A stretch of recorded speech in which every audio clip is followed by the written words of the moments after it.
बहल साहब, यह खतरा तो ऐसा है जो हमारे इर्द गिर्द हमारे बीच में से कोई भी सफेद पोश हो सकता है। ये कोई हैव्स नॉट वाले नहीं हैं, ये तो वेल ऑफ वाले हैं। कैसे कैसे अपने देश को इनसे बचाएं? इनके दिमाग में जहर घुल रहा है। बेनाज जी, टूटी शमशीरों से भी हम करेंगे हर मैदान फतेह, हम करेंगे हर मैदान फतेह। चाहे वो कितने भी ब्लीड इंडिया थ्रू 1000 कट्स कर ले, चाहे वो कितने भी बॉम्ब एक्सप्लोड कर ले, चाहे वो कितने भी डी कंपनी के लोगों को इस्तेमाल कर ले, ना हम टूटेंगे, ना हम रुकेंगे, ना हम झुकेंगे। हम आगे बढ़ते ही रहेंगे और मुनीर को वो दिखाएंगे कि वो सोचेगा कि उसने शायद ऐसी चीज कभी ना की हो। सबसे पहले मैं कहूंगा कि उन्होंने जो ये डी कंपनी का इस्तेमाल किया है, मैं डी कंपनी से किसको कह रहा हूं? डॉक्टर्स की कंपनी को। तो डॉक्टर्स की कंपनी का जो उन्होंने इस्तेमाल किया, ये उपज पाकिस्तान आर्मी की है, उपज पाकिस्तान की इंटेलिजेंस सर्विसेज एजेंसी की है, और उन्होंने इस्तेमाल किया है जैश ए मोहम्मद को। सोचिए, वो डॉक्टर जो यहां पे स्टेथोस्कोप लेके आता है, जो लोगों की जान बचाता है, क्या कल आप उस पर विश्वास कर सकेंगे कि वो लोगों की जान भी ले सकता है? और 13 इनोसेंट्स की जान ली गई है इसके अंदर। क्या ये सोच सकते हैं हम? आपके पास जब डॉक्टर आता, क्या आप उसको शक की नजर से देखते हैं? आप तो उसको उस नजर से देखते हैं कि ये तो हमारी जान बचाएगा। अब सोचिए, टीचर जो कि यूनिवर्सिटी के अंदर, और ये डॉक्टर जो यूनिवर्सिटी के अंदर है, ये डॉक्टर एक गुरु की तरह देखा जाता है, एक टीचर हमारे देश में गुरु की तरह देखा जाता है, और लोग उसकी बात मानते हैं और उसको एक ऐसी नजर से देखते हैं कि जो वो कहता है सोचते हैं ये सच होगा। तो सोचिए कितना बड़ा ये षड्यंत्र था जो कश्मीर से आए हुए डॉक्टर्स अल फलाह यूनिवर्सिटी के अंदर एक ऐसा सेल बनाते हैं जिसमें से जो पास आउट डॉक्टर्स भी हैं वो जाते हैं कानपुर में, हापुड़ के अंदर, वहां से पकड़े जाते हैं।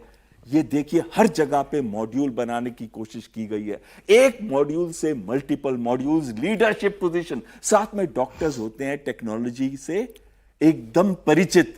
तो डॉक्टर्स को जिनको आता है टेक्नोलॉजी को हैंडल करना, वो एक वेपन, एक ब्लास्ट, एक अमोनिया नाइट्रेट को कैसे एक्सप्लोसिव बनाया जाता है, वो बहुत ही अच्छी तरह से पहचानते हैं।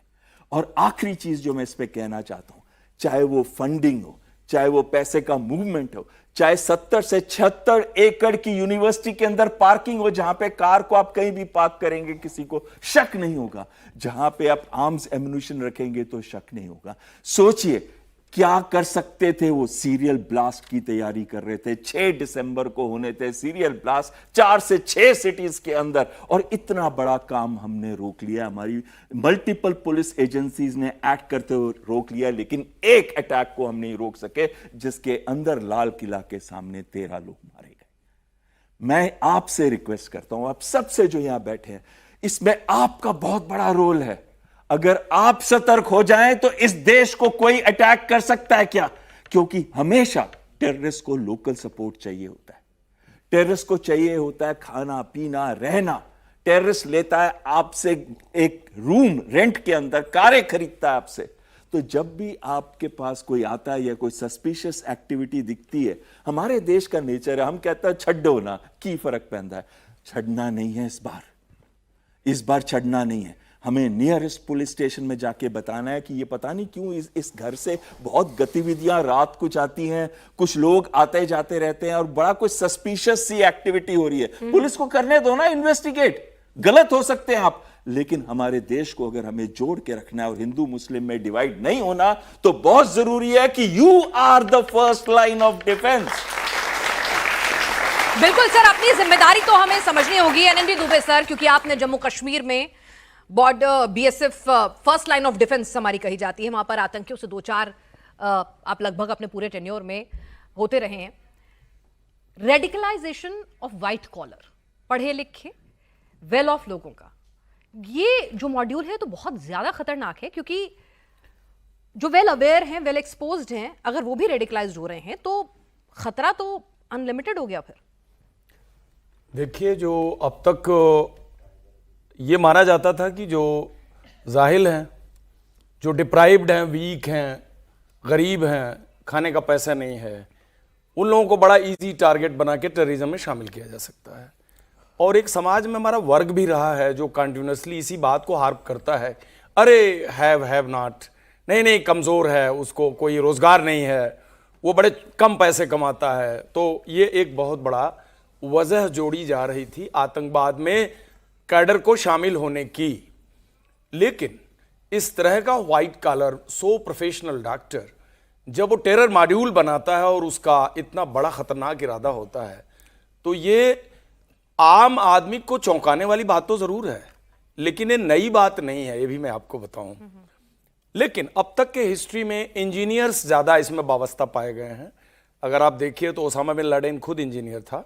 इसके अलावा बहुत सारे टेकी आईसिस मॉड्यूल के जो पार्ट बने थे, जो इंडिया से जिन्होंने काडर को ज्वाइन करने की कोशिश की थी, ज्यादातर लोगों ने ऑनलाइन किया था मोटिवेशन पे आके, उसमें भी इंजीनियर ज्यादा थे। लेकिन डॉक्टर्स के शामिल होने का पिछली शताब्दी में मुंबई सीरियल ब्लास्ट में infamous doctor was one of the main person. लेकिन इस बार जो भी आपने देखा है घटना, ये तो कमाल हो गया। इन्होंने तो अल्मान अल जवाहिरी की नकल की, मतलब जो एक यूनिवर्सिटी ऑफ कैरो से पढ़ा हुआ मेडिकल साइंस का सर्जन, जो कि आपको पता है इजिप्ट का स्टूडेंट था, इतनी वेल ऑफ फैमिली से था। ही अबंडन्ड द प्रैक्टिस और वो अलकायदा ज्वाइन किया, अलकायदा का नंबर 2 था। सवाल यह है कि जब इस तरह के लोग मोटिवेट होकर टेररिज्म को ज्वाइन करते हैं, कितनी बड़ी सोसाइटी में लोगों के लिए एक खराब मोटिवेशन जाता है। बच्चे क्या सोचेंगे, स्टूडेंट क्या सोचेंगे। एक समझदार आदमी अगर आतंक के रास्ते पर निकला है तो शायद सही रास्ता होगा। मतलब अजमल कसाब 26/11 का मुजरिम अजमल कसाब को मैं मान सकता हूं कि वो एक फुट सोल्जर था, बड़े ही गुर्बत वाले लाइफ का था। लेकिन अगर इस तरह के पढ़े लिखे लोग, डॉक्टर्स का मॉड्यूल, बट एक कश्मीर में पहले भी चीज डिटेक्ट हुई है। खुद मैं इंजर्ड हुआ था, SMHS hospital medical college Srinagar में मुझे ले जाया गया था और मैंने कहा था नहीं, मेरी सर्जरी 92 बेस हॉस्पिटल में होगी, क्योंकि 15 दिन पहले अल उमर का 15 टेररिस्ट का मॉड्यूल उसी मेडिकल कॉलेज से मैंने ब्रेक किया था। उस मेडिकल कॉलेज का सर्जन जकूरा गंधरबल का, उसका भांजा, नाम भी जावेद अहमद सहरी, मैं नाम भी ले रहा हूं आपको, he was the top district commander of the Al Umar Mujahideen and the entire module was being run from the basement of SMHS hospital, heart of the downtown Srinagar city. तो कहने का मतलब कि मोटिवेशनली तो बहुत पहले से इसमें ये लोग थे, बट ऐसे खुल के, मतलब उमर नबी जैसे काडर कश्मीर के हिस्ट्री में, मेडिको साइंस में मुझे आज तक नहीं पता कोई था कि जो खुद को ब्लास्ट कर ले, फना होने के रास्ते पर एक मिसाल पेश करने की कोशिश करे कि नहीं देखिए बाकी काडर को एक बहुत बड़ा हम एक मैसेज भेज रहे हैं। ये बहुत चिंता करने वाली बात है। और इसमें सबसे बड़ा सिस्टमेटिक फेलियर ये है कि जितने लोग जाकर के मेडिकल की डिग्री ले रहे हैं, प्रोफेशनल डिग्री ले रहे हैं, सराउंडिंग कंट्रीज में, नेबरिंग कंट्रीज में, हमारे पास कोई उन पे चेक नहीं है, कोई हम लोग उस सिस्टम को फोरेंसिक चेक नहीं करते, उनको हम ट्रैक नहीं करते, उनको फॉलो नहीं करते। रेडिकलाइजेशन सालों साल से चल रहा है। ये लोग कहाँ होते हैं, ये भीड़ में क्या कर रहे होते हैं, we don't have any track. और डॉक्टर पे तो खास करके शक नहीं जाता, मान के आदमी चल रहा है कि भाई ये कश्मीर से भी आया है और सहारनपुर में प्रैक्टिस कर रहा है, सहारनपुर में सुनते हैं ये डॉक्टर बड़े अच्छे इमेज लेके कैरी करता है।